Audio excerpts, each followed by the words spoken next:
Home care services like St. Camillus' Integrity Home Care here only account for 3% of Medicare payments. They send nurses and other health professionals to patients' homes, lessening the load on hospitals. But if the Senate's health care reform bill goes through, they'll account for 9% of the cuts. If it's the House's bill, 10% of the cuts. And that has people here worried. I spoke with rehab manager Heather Camillus, who told me it's an important service. Home care is where people want to be, and it's where we want to deinstitutionalize people. That's like the going trend. Nancy Lurch has only been a nurse here since April.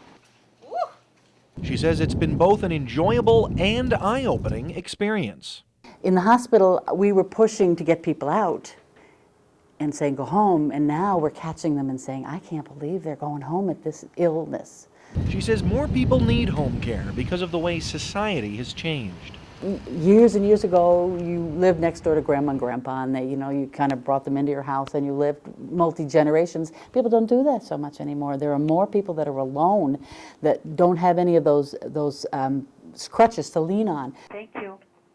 Deborah Bowers is the vice president in charge of home care. She says this isn't the right place for Medicare to save money. It's far less costly to provide services in a home than it is to go to the hospital or a nursing home. Camillus says her department can't sustain these kinds of cuts. So we're going to either lose therapists because we're not able to pay them the money that they need, the patients aren't going to get the rehab that they deserve, and we're going to get more patients that are hospitalized because they aren't able to care for themselves within their home.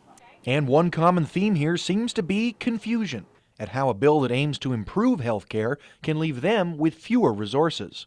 For there not to be the revenue to support home care is for patients not to get the quality of care that they deserve. Why do we keep cutting irresponsibly? Because in fact the need is growing. I don't know that answer. Now, just a quick update. You may have heard over the past few days the Senate and the House having come to an agreement on a new health care reform bill that won't require a public option. That could reduce the costs and mean these Medicare cuts won't be necessary, but nothing's been finalized on that front just yet. Live in Westvale, Tyler King, NCC News.